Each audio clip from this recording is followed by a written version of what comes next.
Thank you for waiting. I finished checking your adventurer handbook. Here are your commission rewards. We have no other urgent commissions on the books at present. Thank you for all your hard work lately. Perhaps you two could consider taking a vacation. Amazing! Paimon never thought we'd end up having downtime and not cry. Things were pretty hectic when we first got here. Everywhere you looked, it was either the Wild Hunt causing chaos or the Fatui stirring up trouble. It felt like this whole region was one giant slime in a barrel, ready to go boom at any moment. Sure have.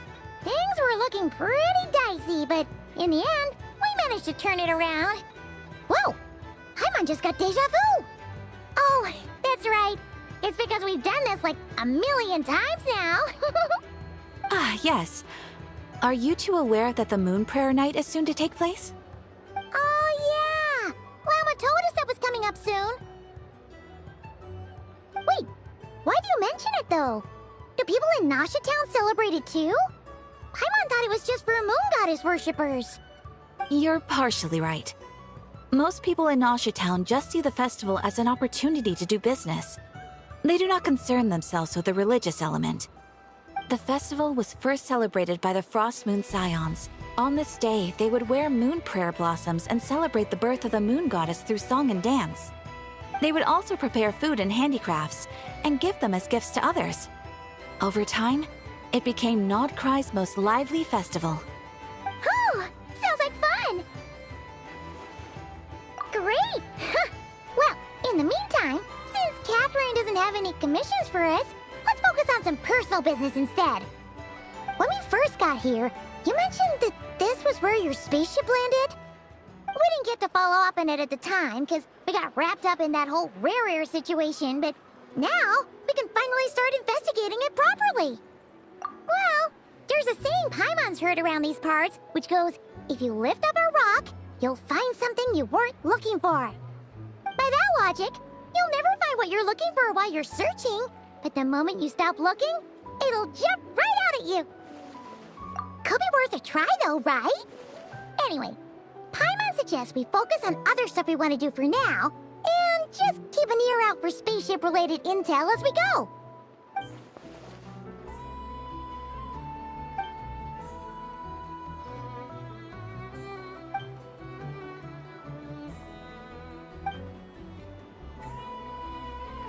What's wrong? You look super serious all of a sudden. Huh? Paimon gets why you'd be concerned about Columbina, but what does the doctor have to do with anything? Oh, that's true. And now that you mention it, we're definitely overdue for a showdown with the Fatui. It is weird that he hasn't shown himself this whole time. What could he be up to? True. Paimon would much rather deal with Marionette anyway. She says the meanest things, but when it comes down to it, she doesn't seem like a bad person.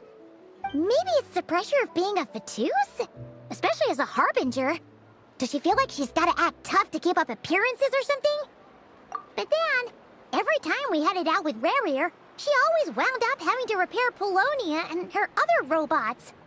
That's gotta sting. Losing face always hurts more for people who care a lot about their image. She's probably still furious about it. What? Relax! She's not even here! Huh? What's the matter? Oh, nothing. Sorry, we'll be on our way now. Where are we again? Oh yeah, Columbina? Right, yeah, let's go see Columbina.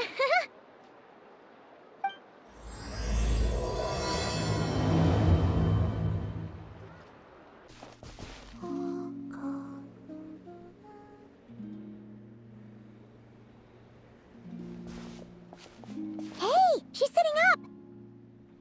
Is me sitting here a rare sight? No, we just thought you'd be resting. Perhaps I would have been, were it not for the sudden arrival of some unexpected guests. Not that I consider it a disturbance. After all, you are the only ones who are free to enter. Would it not be a little unfriendly of me to lie down while we speak? I didn't realize you put so much thought into little things like that.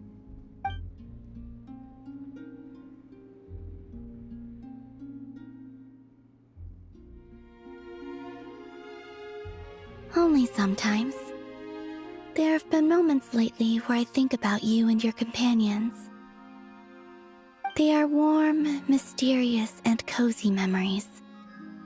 Very few of my past memories are anything like that. They say that travelers return home bearing bags full of souvenirs. But my luggage was empty, and I believed it would stay that way.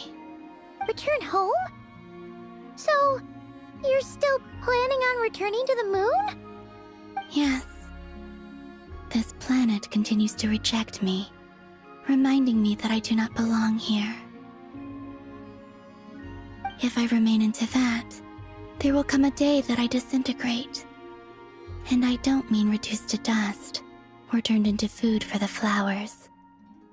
I mean, I will cease to exist entirely. Alright then. Well, we're sure gonna miss you. But it sounds like we'll have to say goodbye. How do you intend to return? The moon prayer night is soon to arrive. On that day, the moon will be closest to Devat. The Kuvaki in this land will reach its peak at that time. I merely need to grasp the tide, and with relatively little effort. Oh, Paimon gets it! It'll work like a slingshot! You make it sound like she's gonna get blasted up to the moon. If I did that, I suspect I would crash into the false sky. I will be using a much gentler approach. But I do like the analogy. It's fun. You see? She gets Paimon's sense of humor. In the blink of an eye, the time has come to part ways. It does feel that way, doesn't it? Time seems to fly fastest when you are enjoying it.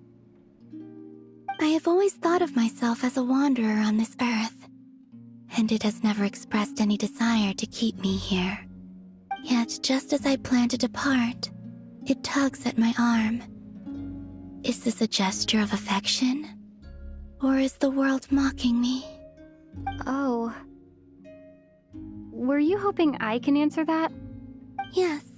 You are a traveler, so you must have a lot of experience in this area. Then, what I would say is, enjoy the moment. That's right! Don't overthink it! Happiness is happiness and joy is joy! The point is to enjoy it, not analyze it! I see.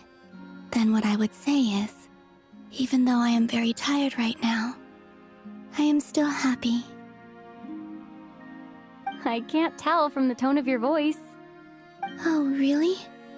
You don't think I sound happy? I'm just kidding. I could tell you were in a good mood today from the moment we saw you. Ah, a joke. Albeit not a funny one. Anyway, I assume you're here about you-know-what. Give me your hand. Actually, it's not that. There's something else we wanted to discuss with you. Oh, then, do you still want to give me your hand? Or not? Sure.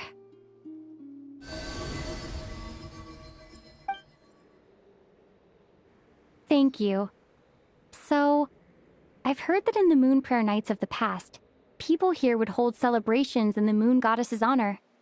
Since you helped so much in our fight against the Rei here of Solnari, I think you deserve a farewell party before you return home.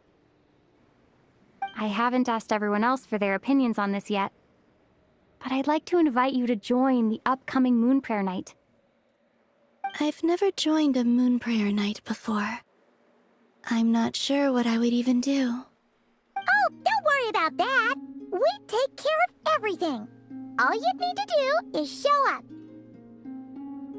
Of course, there's no need to force it if you're not feeling strong enough. It's just, this kind of felt like a golden opportunity.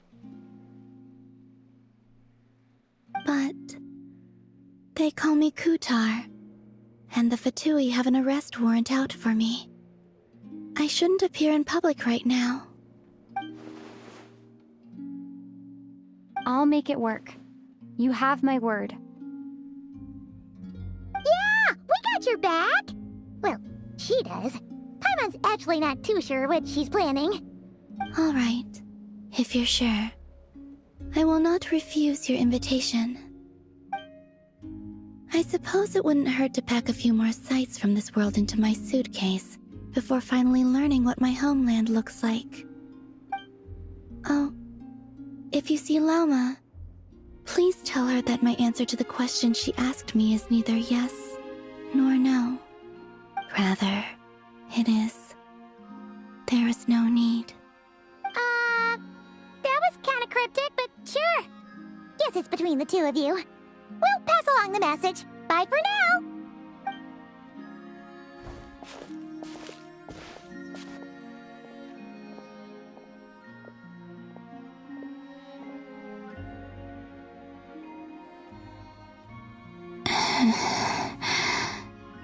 And also, I do not know. Hey, Lama! It's us! Huh? Varka? What are you doing here? Beats me.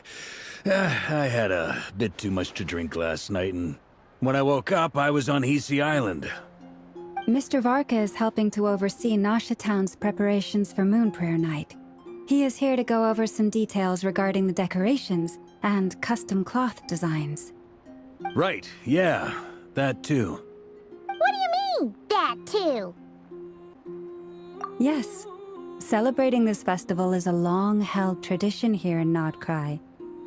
On this day, the crescent moon at the top branches of the verdant crest turns into a full moon, and the moon prayer blossoms bloom with a special radiance.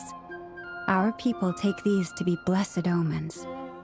It's an especially welcome event coming off the back of all that nasty business with Rare. Everyone got put through the ringer recently, and now they're looking to turn their fortunes around. The big shots in town all agree that a big, lively celebration is just what we need to rebuild people's faith in this place.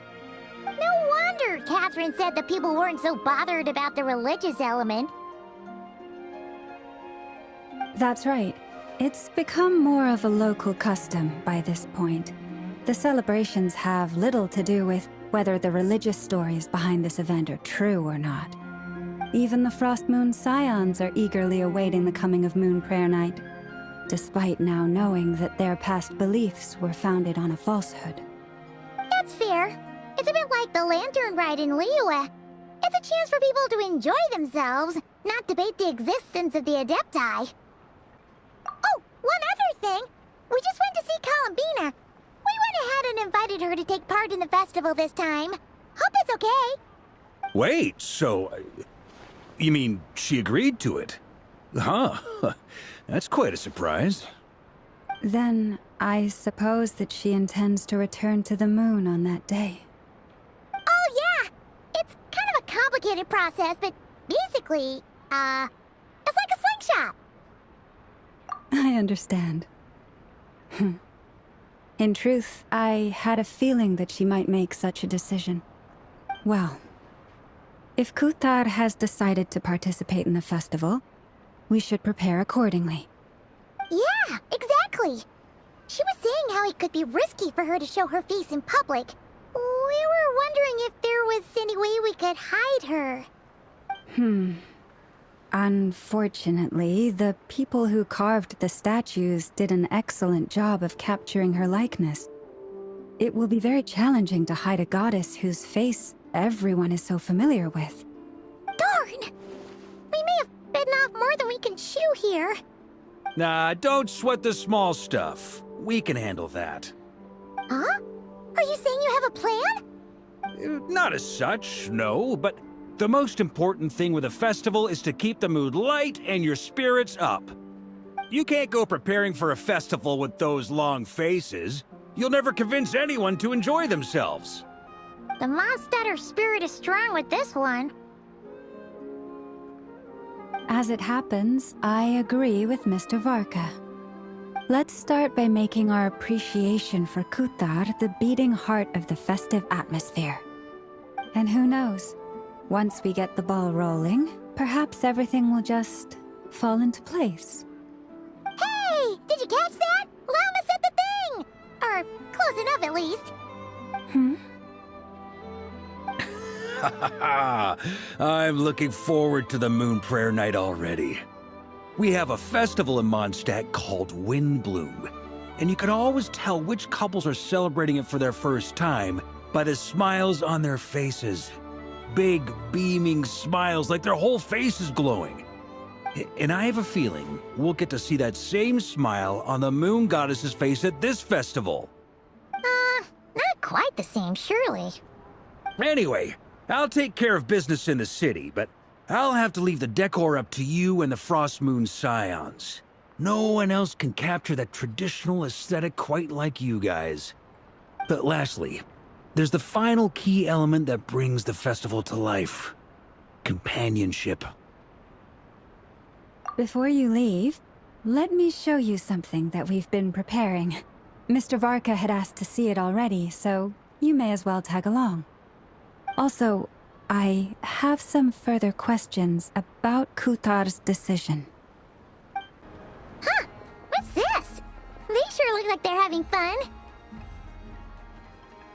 I believe so. Kuhenki seem very skilled at playing drums like these, although I'm not sure where they learned it from. Maybe it's an innate talent? In their eyes, they're probably just playing with toys.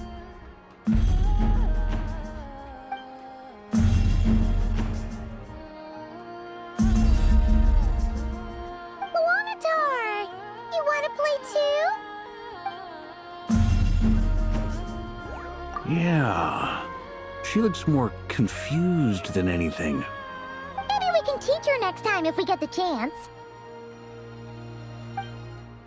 Everyone seems hard at work. They're preparing items for Moon Prayer Night. For instance, the sculpture being made over here. Mr. Varka and I were just finalizing the details of where it will be placed. Ah, there she is. I didn't know the finished article would be so large. Not to worry, though. All the necessary arrangements have been made. Just let me know once it's ready, and I'll get some people to ship it over. You have my thanks. And over here, we are preparing a very traditional confection. Oh, look at all these colors! It looks great! Can Paimon try one? Of course. I have a feeling you'll like it a lot.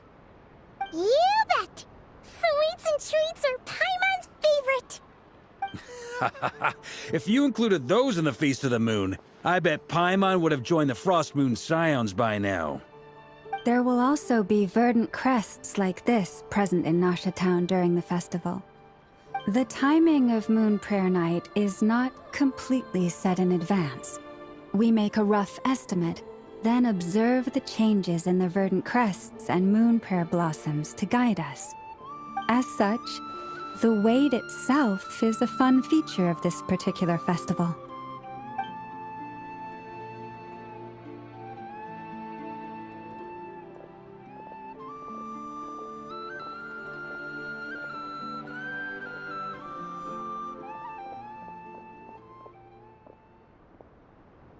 Let's talk here.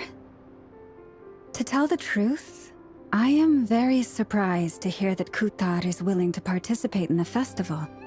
I once asked her if she'd be willing to stay with the Frost Moon Scions. I could introduce her to everyone, and we could be a family to one another. She did not answer, but she has not appeared here since.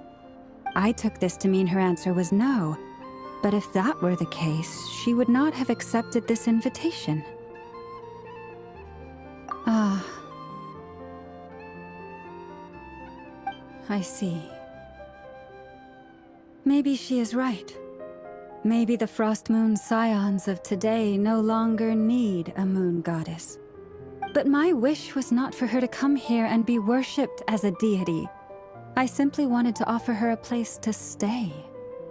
I'm sure she believes that showing herself here might invite Fatui intervention, and as such she does not wish to cause us trouble. But what really pains me about all this is that this is her birthplace. She ought to belong here, yet no one has been able to grant her shelter. I think I'm qualified to weigh in here. When someone's about to depart on a long trip, what they need is blessings, not burdens. We should wish her the best, not make the journey harder than it already is. Anyway, she's agreed to attend, hasn't she? All we need to do is simply respect her decision. I see your point. Yes, she will soon depart after all. Our job is to leave her with some happy memories. Besides, who's to say her journey to the moon is a one-way trip? It's not like she can't come back and visit if she wants, right? Paimon agrees wholeheartedly. Festivals are all about having fun, so let's keep it simple. All right, I'm gonna head back to Nausea Town soon. Want to come with? I'm guessing you have some other folks to visit there. Sure thing, let's go! Bye for now, Wilma! Thank you all. Goodbye.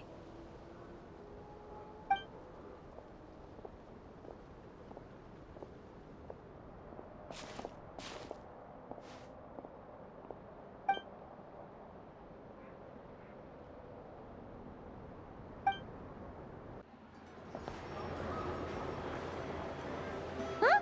Hey, over there! It's Durin and Albedo with Flints! What could they be chatting about?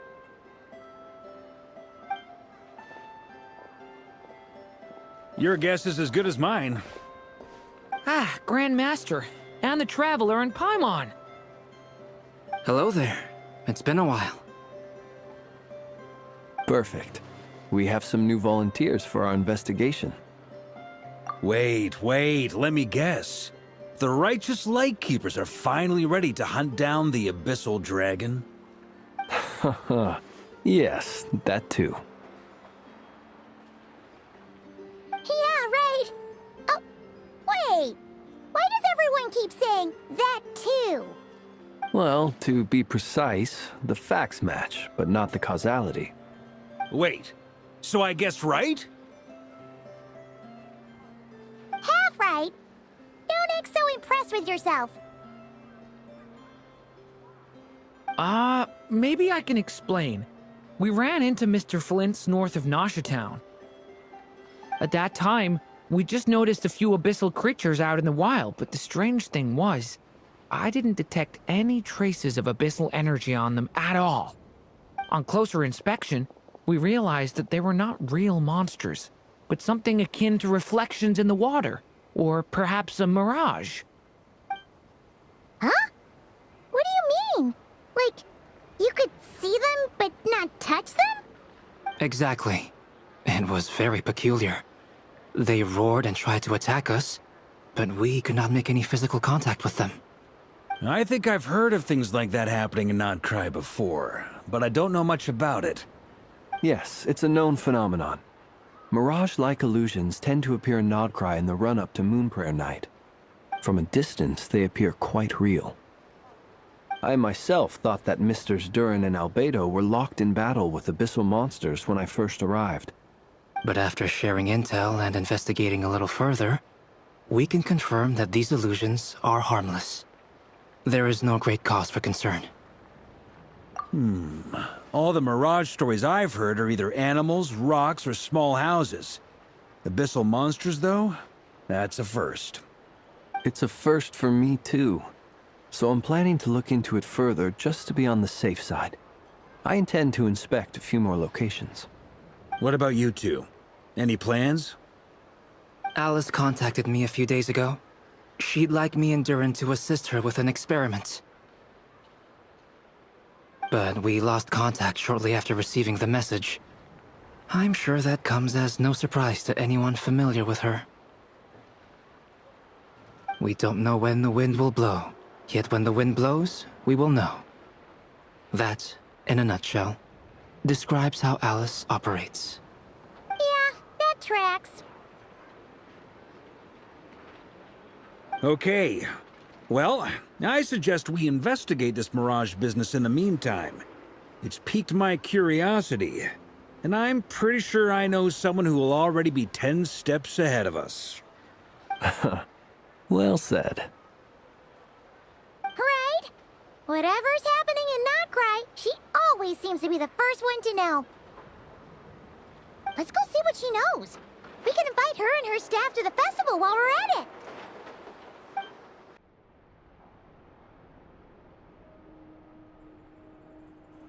You're right, I have noticed. There's certainly something a little fishy about this situation. Only a little, though. Records indicate that this phenomenon can occur in the days before and following Moon Prayer Night. That said, it has always been a rare sight in the past. The odds of encountering these phantoms are similar to looking up in the night sky, happening to see a shooting star, and managing to make a wish before it disappears. But this time, either everyone's getting lucky, or they're appearing far more frequently than usual. Yehoda's out gathering intel as we speak. In the meantime, let me check off some points of interest. First, the Abyss. The ones we saw seem to be abyssal monsters. Indeed.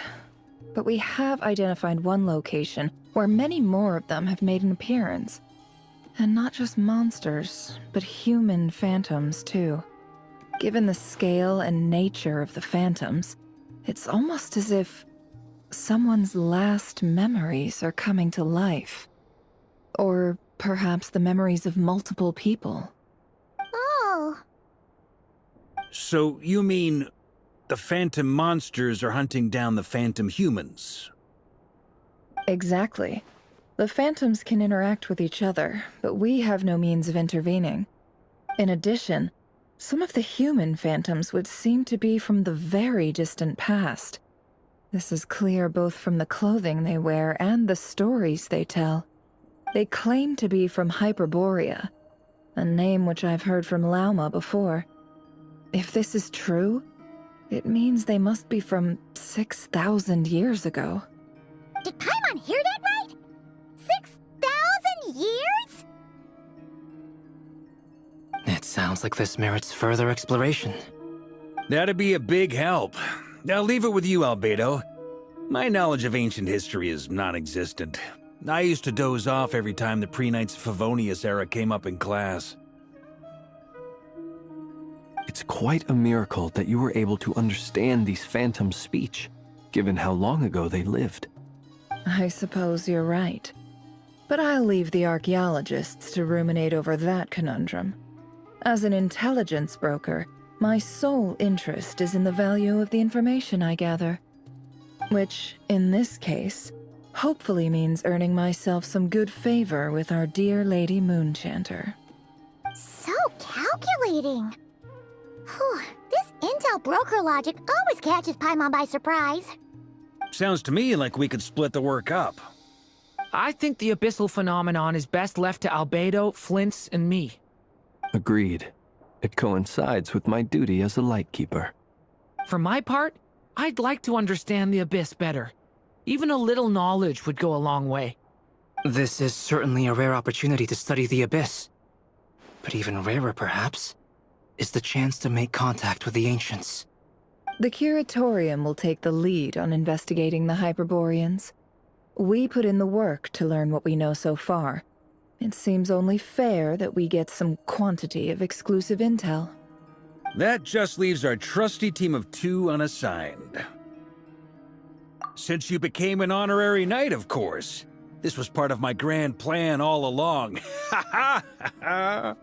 Oh yeah, by the way, we managed to convince Columbina to come to the Moon Prayer Night celebrations. Would you and Yehoda like to join too?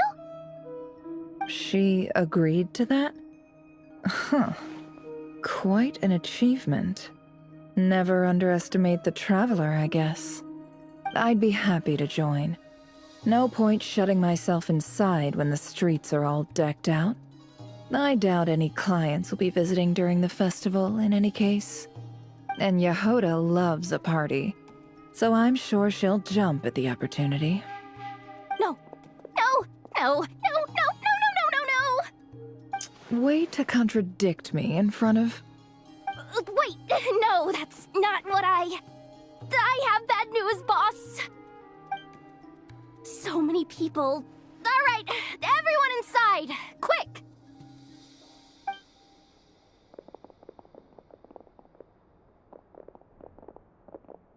This is gonna sound crazy, but hear me out.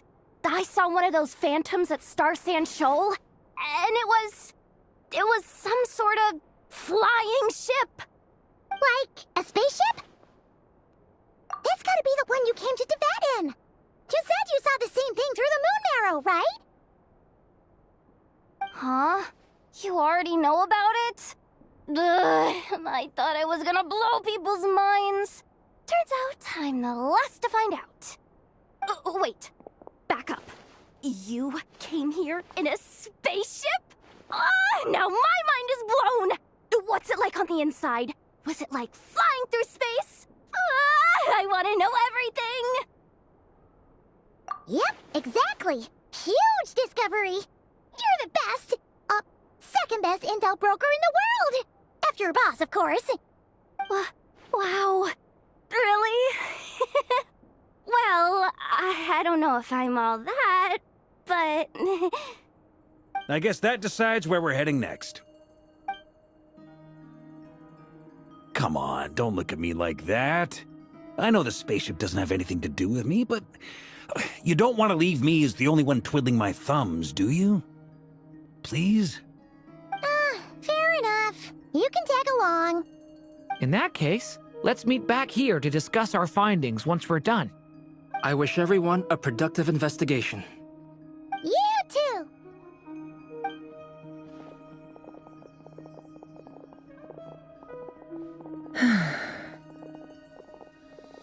What's up, boss? Aren't we gonna head out? Tell me, Yehuda, when did the curatorium start giving out intel for free?